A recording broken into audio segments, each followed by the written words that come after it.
Rahim. Assalamualaikum warahmatullahi wabarakatuh. Waalaikumsalam warahmatullahi wabarakatuh. Innal hamdalillah nahmaduhu wa nasta'inuhu wa nastaghfiruh wa na'udzu billahi min shururi anfusina wa min sayyiati a'malina. من يهده الله فلا مضل له ومن يضلل فلا هادي له أشهد أن لا إله إلا الله وحده لا شريك له وأشهد أن محمدا عبده ورسوله اللهم صل وسلم على محمد وعلى آله وأصحابه ومن تبعهم بإحسان إلى يوم الدين وبعد. Sebelum kita kembali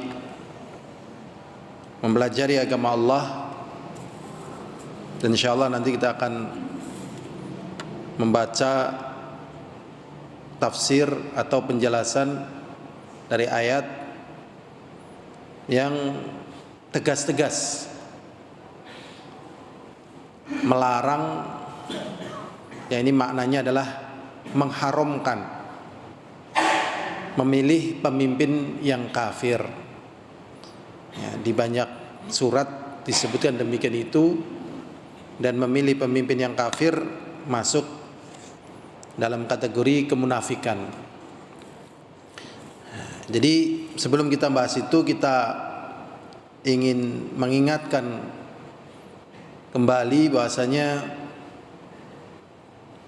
tatkala kita hadir di majelis taklim, di samping kita ikhlas sesuai dengan petunjuk Rasulullah SAW, juga kita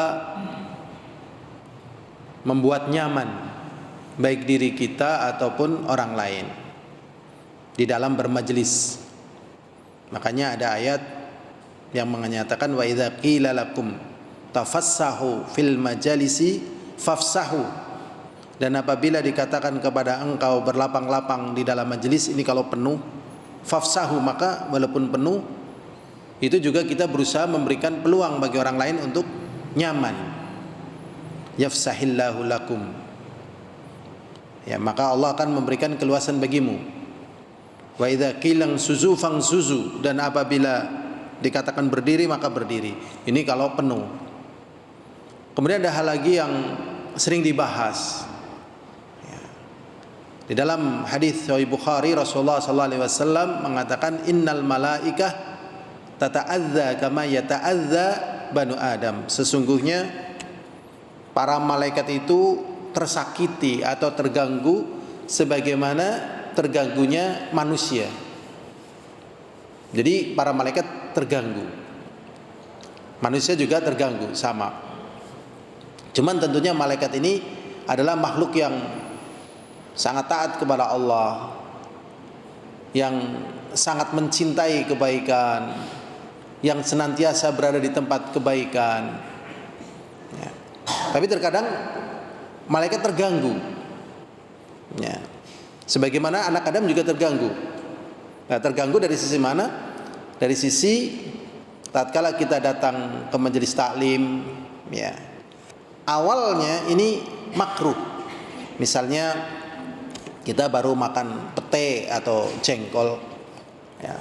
Makan pete atau jengkol itu hukumnya apa? Makruh dari sisi bau sebenarnya, bukan dari sisi khasiat yang ada pada pete atau jengkol. Walaupun makan pete dan jengkol ini ada aturannya menurut ilmu kesehatan. Jadi kalau makan jengkol ya minumnya harus banyak, kalau enggak nanti bisa menimbulkan batu empedu katanya. Ya, makan pete juga ada tekniknya. Nah, tapi bukan itu yang kita bahas, itu dari baunya. Jadi tatkala memunculkan bau, ini jadinya makruh. Menjadinya apa? Makruh. Makruh itu artinya tidak disukai. Tapi kalau datang ke masjid, ya, datang ke masjid itu hukumnya jadi apa? Haram. Bahkan bisa sholatnya nggak sah. Masya Allah, keras sekali. Karena di dalam hadis itu larangan yakulul basal au keras, makan bawang merah atau bawang putih, bawang bombay kalau di sana. Memang bawang brambang itu di sana nggak ada. Adanya basal atau karoth. Karena baunya menurut mereka nggak enak, menurut kita biasa.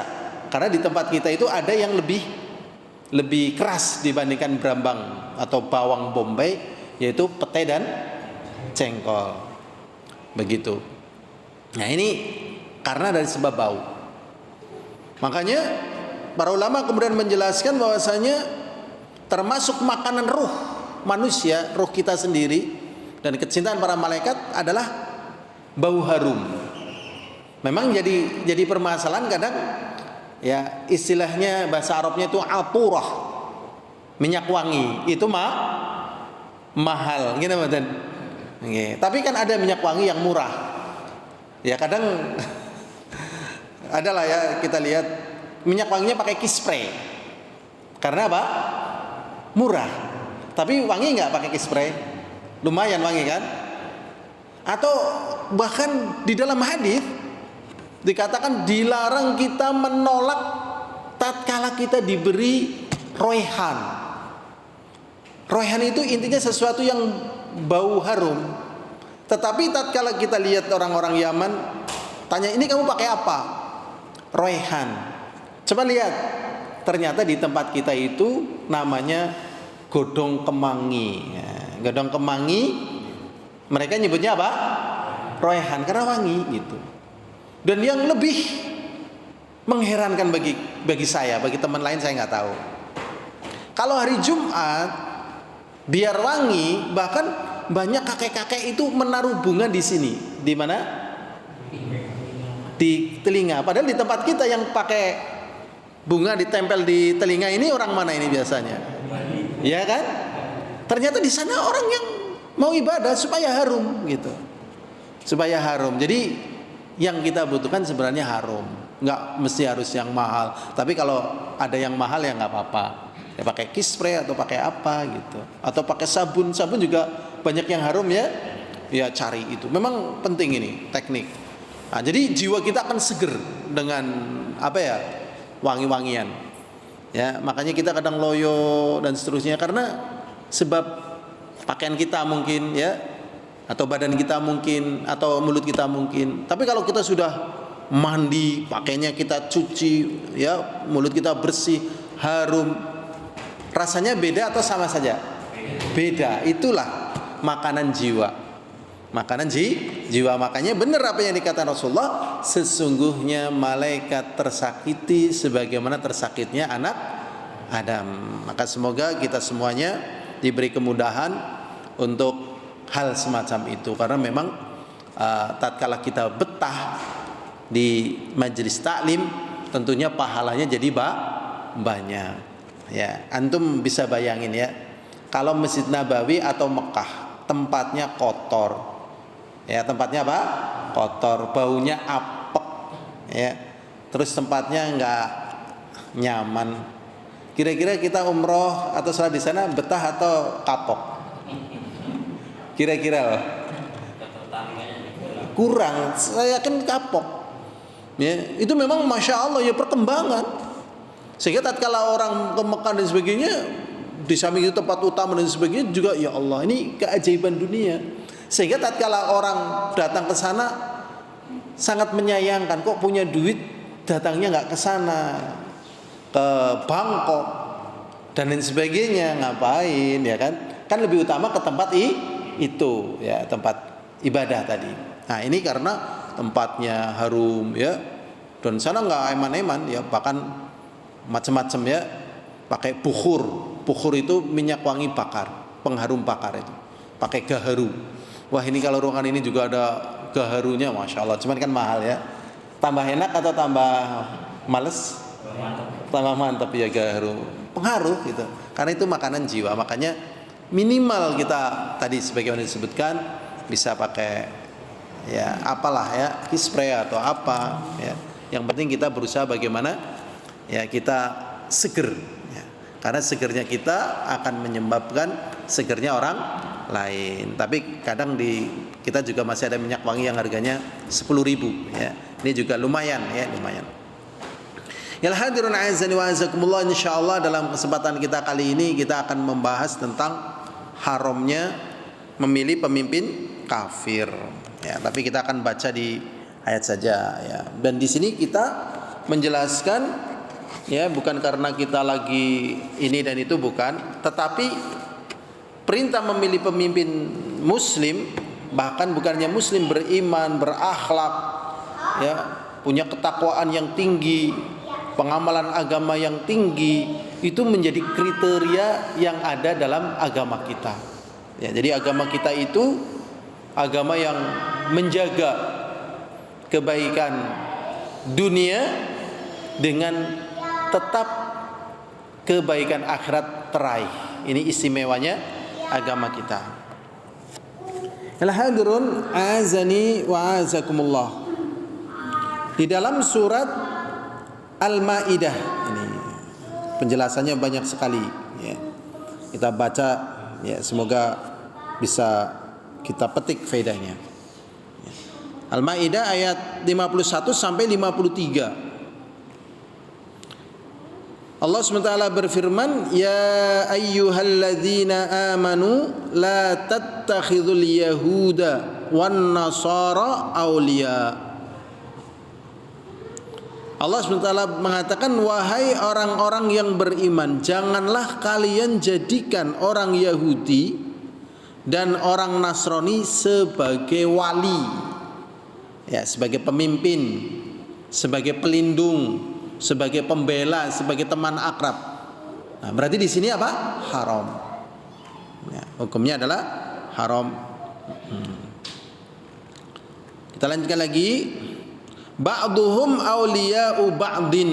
Nah, ini Allah SWT yang maha tahu tentang isi yang terkandung di dalam hati mereka. Sebaik apapun tampilan luar mereka, sebaik apapun pendekatan terhadap mereka, sejatinya orang ya Yahudi atau Nasrani ataupun orang kafir itu bukan teman kita, bukan teman kita, tetapi mereka teman bagi orang kafir yang lainnya ya.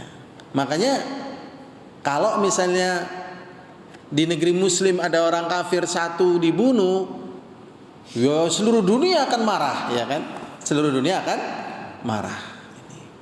Ya, kenapa orang-orang kafir di negeri muslim dijaga, dilindungi? Ya karena posisi orang kafir saat ini posisinya di atas. Bukan orang kafir itu yang ditakuti.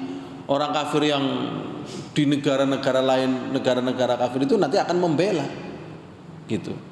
Makanya kita harus tahu apa yang dikatakan oleh Allah, bahasanya orang kafir itu pelindung, pembela, penolong, teman akrab orang kafir yang lainnya.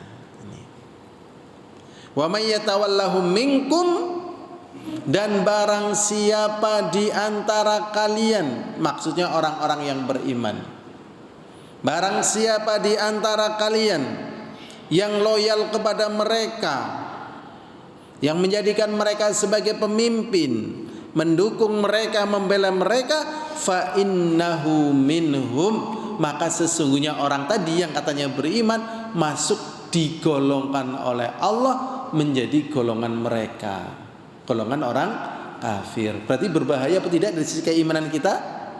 Sangat berbahaya. Ya. Karena tidak mungkin misalnya orang kafir jadi pemimpin, ya, kemudian mereka tidak membangun tempat-tempat ibadah mereka. Sebagaimana orang beriman tatkala jadi pemimpin, ya akan membangun tempat ibadah-ibadah kaum mukminin. Tatkala orang baik jadi pemimpin, ya tempat-tempat kebaikan yang hidup. Tatkala orang jelek jadi pemimpin, yang hidup tempat kebaikan atau kejelekan? Tempat kejelekan itu otomatis. Otomatis ini. Makanya diingatkan ini. Makanya kita sebagai kaum muslimin, ya memang di negeri ini banyak doa, walaupun ya kita masih beruntung ya. Dan kita juga jangan lupa mendoakan saudara kita yang ada di Palestina ya. Palestina semoga Allah berikan pertolongan ya, hidayah dan juga taufik ya, semoga mereka mendapatkan kemenangan yang betul-betul menang ya, dan dijauhkan dari korban. Kasihan. Al-hadirun azani wa azakumullah. Inna Allah la yahdil qawmal zalimin. Sesungguhnya Allah SWT tidak memberikan petunjuk kepada orang-orang yang zalim.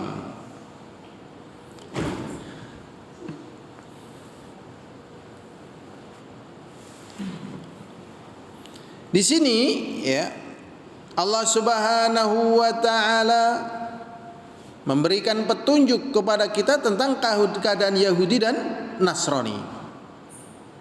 Hina bayyana lahum ahwal yahud wan nasara wa sifatuhum ghairul hasanah, dan sifat mereka tidak baik.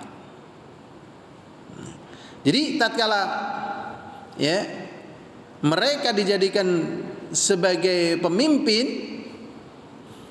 dijelaskan oleh Syekh Abdurrahman Nasir As-Sa'di, beliau mengatakan fa innahumul a'da 'alal haqiqah. Sesungguhnya mereka bagi kaum mukminin adalah musuh yang nyata, yang sesungguhnya. Ya. Misalnya tidak memerangi secara fisik, tetapi mereka akan memerangi keimanan kita. Maka mereka udah tahu ya, istilahnya itu memberi umpan ayam. Masih ingat kisah memberi umpan ayam? Jadi kalau ayam mau ditangkap, kita kejar atau kita kasih umpan? Kasih umpan. Jadi ada ayam, kita mau tangkap, biar gampang kita kasih umpan. Ya, datang lagi kasih umpan lagi, datang lagi kasih umpan lagi. Sama orang beriman, ya, diingatkan, ayo sholat dulu. Ya, udah makan belum? Ayo mau makan, ayo. Ya, makan dulu nih. Kita mau buka dulu nih. Kamu jangan makan ini babi nggak boleh nih, gitu kan. Ya, sering bergaul, akhirnya imannya lemah. Tatkala imannya lemah, ganti agama. Itu sudah biasa. Ya, dengan cara dikasih umpan dulu. Ya, makanya banyak orang Timur Tengah yang di Amerika dan sebagainya terus jadi murtad. Ya, di Indonesia juga banyak yang murtad. Ya, zaman dulu kita masih ingat data statistik kaum muslimin di Indonesia, kalau nggak salah jumlahnya 90%. Sekarang kalau nggak salah 80% atau 85%, turun populasinya. Ya, di dunia juga Islam populasinya menurun. Ya, kalau nggak salah peringkat ketiga. Ya, jadi menurun, masya Allah. Nah ini caranya demikian. Ya, diberi umpan nih. La yuballuna bidurrikum. Mereka tidak peduli dengan memberikan mudarat kepada kalian. Bal yudakhiruna min muwajjah. Bal yudakhiruna, bahkan mereka menyimpan dari apa yang mereka arahkan. Ya. Mujahawwiduhum syai'an ala idlalikum.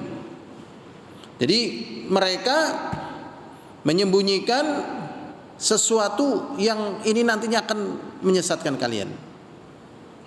Ya, maka kita dilarang untuk berloyal kepada mereka. Berikutnya la hadirin azani wa azakumullah. Jadi memang caranya begitu, sedikit demi sedikit akhirnya ikut. Innallaha la yahdil qaumadz zalimin. Sesungguhnya Allah tidak memberikan petunjuk kepada orang-orang yang zalim. Berarti orang kafir itu sesungguhnya orang yang zalim. Ya. Enggak kok mereka baik. Kalau kamu katakan zalim, nah, ya memang masya Allah ya. Kalau kita kan harus menerima, ya, menerima segala apa yang dituntunkan oleh Allah. Ya. Kita beriman kepada Nabi Isa, kita beriman pada Nabi Musa, begitu. Mereka nggak mau beriman kepada Nabi kita Muhammad Sallallahu Alaihi Wasallam, ya, dan hal-hal yang lainnya. Ya, kita mau wudu, mau mandi janabah, sudah pernah dengar mereka wudu? Belum, ya kan? Nah, ini hal-hal. Dan mereka juga mengajak orang yang beriman supaya meninggalkan keimanan mereka, sehingga dikatakan oleh Allah menjadi orang-orang yang zalim.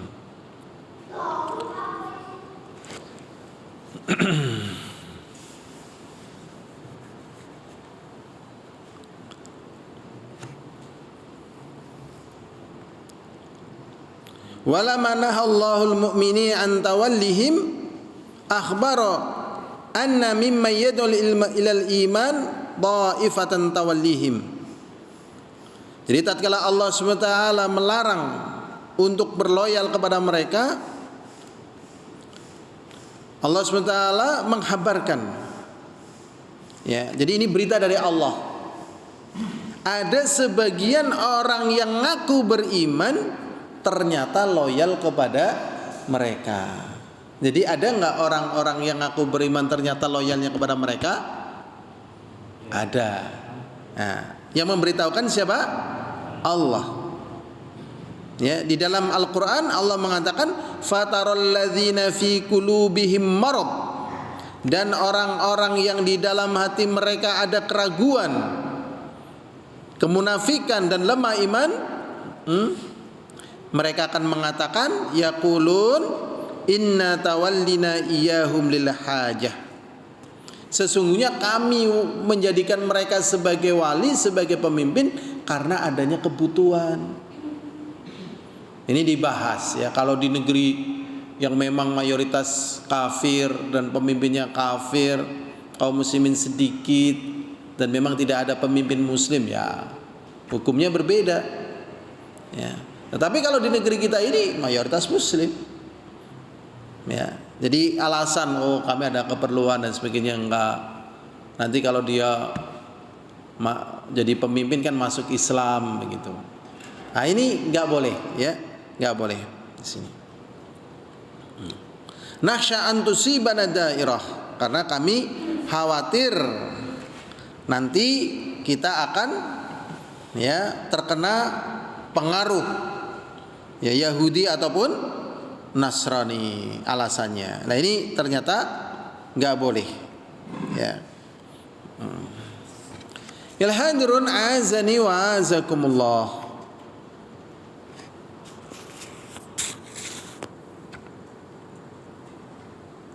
Di dalam surat An-Nisa ayat yang 45, di sini Allah SWT juga mengatakan,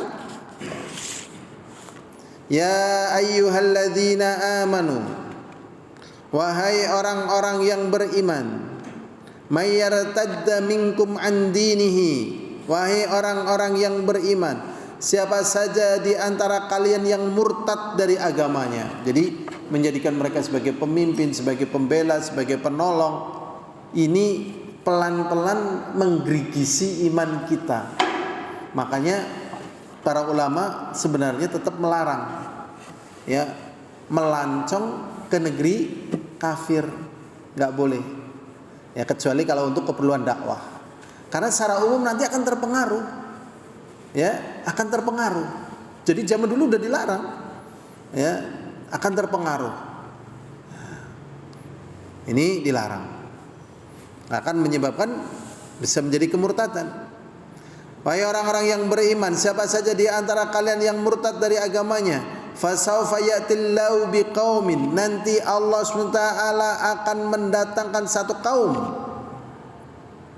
yuhibbuhum wa yuhibbunah, yang mereka mencintai Allah, yang Allah mencintai mereka, yang mereka mencintai Allah. Yang Allah mencintai mereka, wa yuhibbunah, dan mereka mencintai Allah. Adzillatin 'alal mu'minin, yang lemah lembut kepada orang beriman.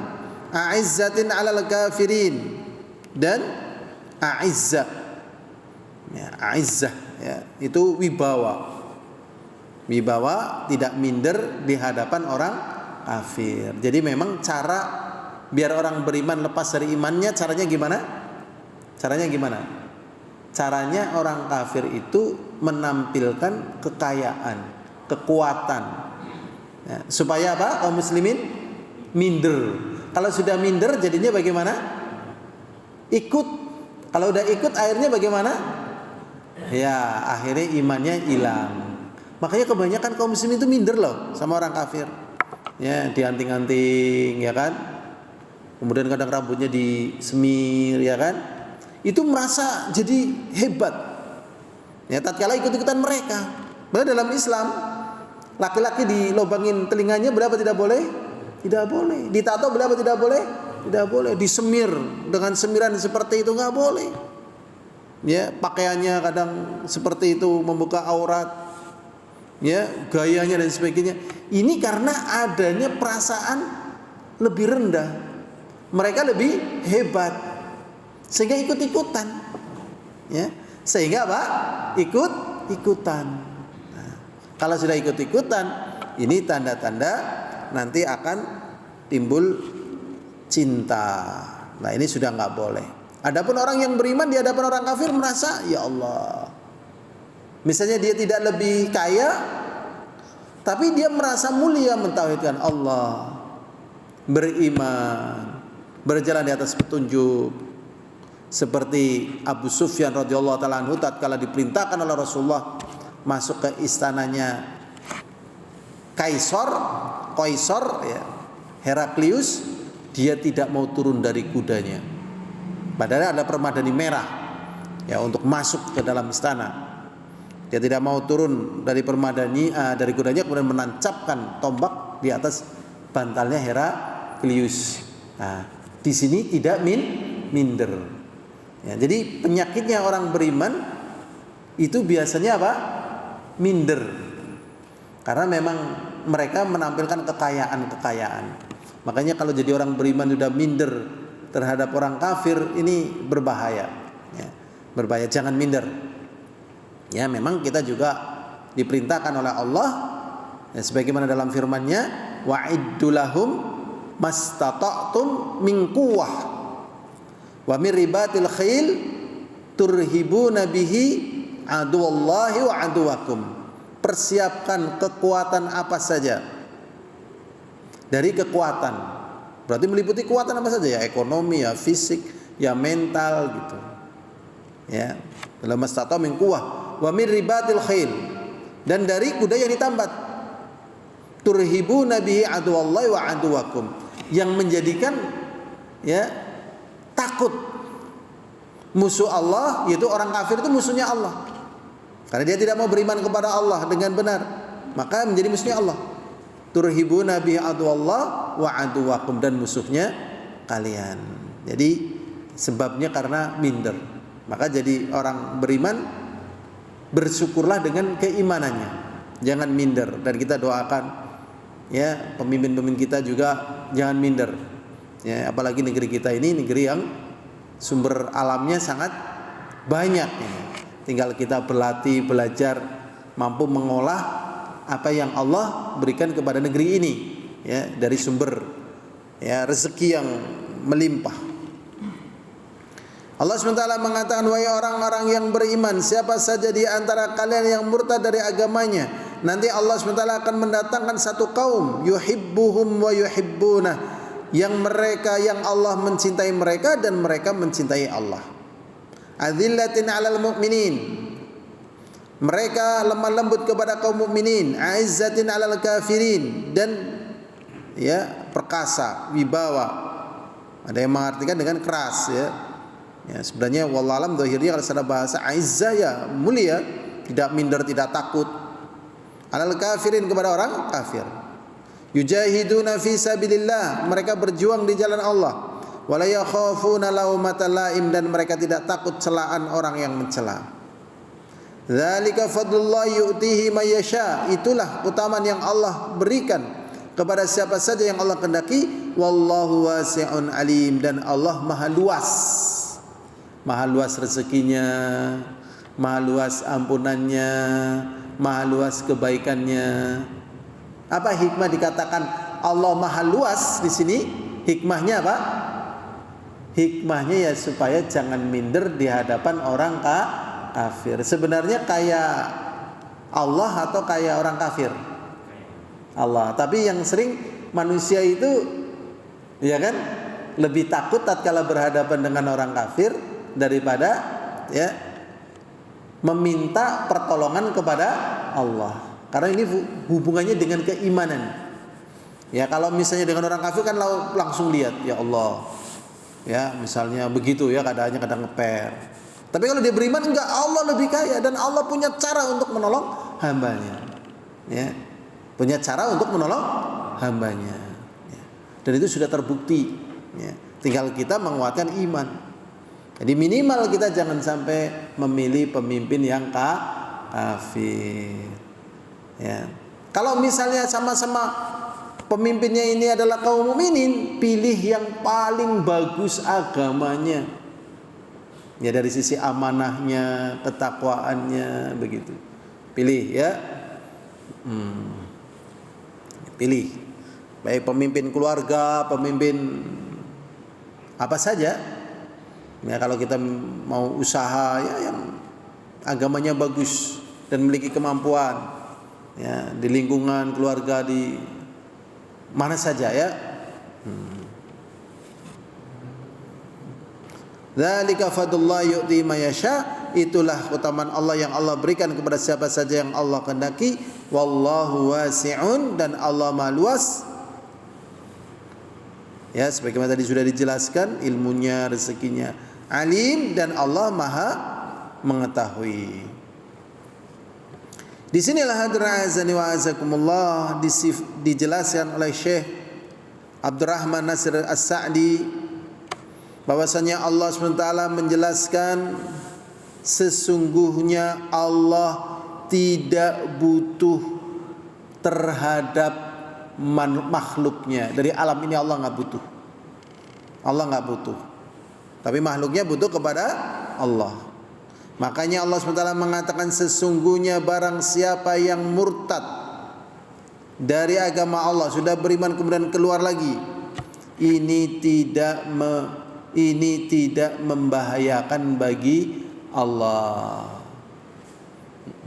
Berarti memilih pemimpin kafir ini sebenarnya membahayakan keimanannya sendiri dan membahayakan keimanannya orang beriman. Ini bagi Allah enggak? Wa innama yadurru nafsahu, dan sesungguhnya bagi Allah ya, hamba-hamba yang ikhlas. Di Allah SWT memiliki hamba-hamba yang ikhlas dan orang-orang yang jujur. Ya, sehingga Allah mencintai mereka dan mereka mencintai Allah. Kemudian la hadrun azani wa azakumullah. Tatkala Allah SWT mencintai mereka, maka sesungguhnya kecintaan Allah kepada hamba itu merupakan kenikmatan yang sangat agung. Jadi pada kata-kata yuhibbunahum, Allah mencintai mereka, wa yuhibbuna, dan mereka mencintai Allah. Sesungguhnya cinta Allah ini sebesar nikmat. Jadi nikmat yang paling besar di dunia ini yaitu kecintaan dari Allah dan keutamaan yang paling tinggi. Maka Allah Subhanahu wa taala apabila mencintai seorang hamba, yasir lahu al asbab, maka Allah akan berikan padanya sebab-sebab. Wa hawwana alaihi asirin, dan Allah akan ringankan segala perkara yang sulit. Wa faqahu li fi'lil khairat, dan Allah memberikan taufik kepadanya untuk mengerjakan kebaikan. Wa tarkil munkarat, dan meninggalkan perkara yang mungkar. Jadi tanda-tanda orang dicintai oleh Allah, dia suka pada kebaikan, dia suka beribadah. Ini tanda-tandanya ya. Jadi tanda-tanda orang dicintai oleh Allah, dia taat dan meninggalkan apa yang dilarang.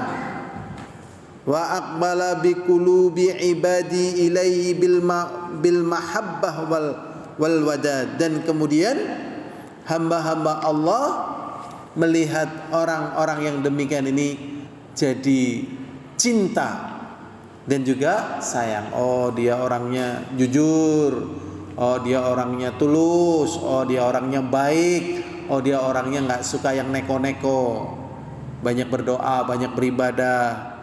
Kalau yang nggak bermanfaat nggak mau, kalau yang jahat nggak mau gitu. Ini tanda bahwasanya Allah mencintainya, yaitu dia diberi kemudahan demikian itu.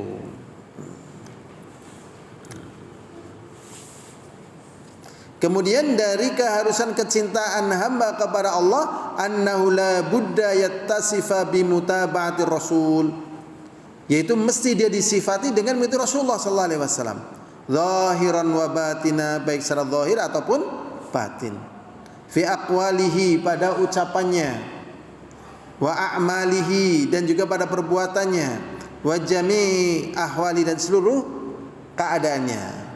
Sebagaimana firman Allah SWT, Qul in kuntum tuhibbunallah fattabi'uni. Katakan Nabi, jikalau mereka memang cinta kepada Allah, ikutilah aku.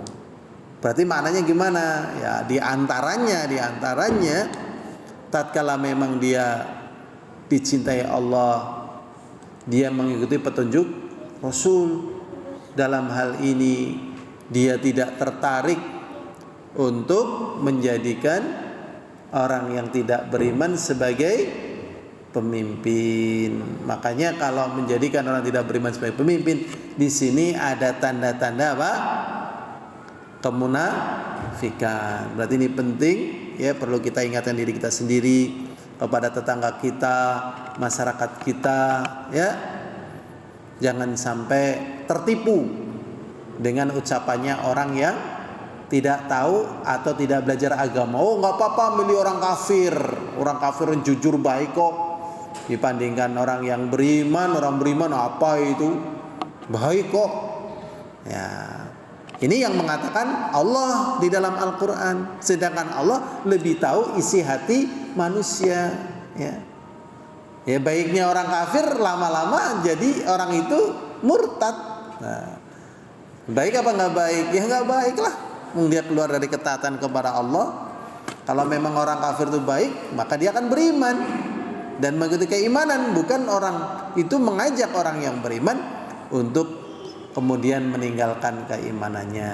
Ini saja yang bisa kita bahas dalam pertemuan kita kali ini. Semoga manfaat dan semoga kita, saudara kita, ditolong oleh Allah Subhanahu wa ta'ala. Ya, kampung ini, masjid ini semoga senantiasa dijaga oleh Allah SWT. Wallahu a'lam bishawab. Walhamdulillahirabbil alamin. Assalamualaikum warahmatullahi wabarakatuh.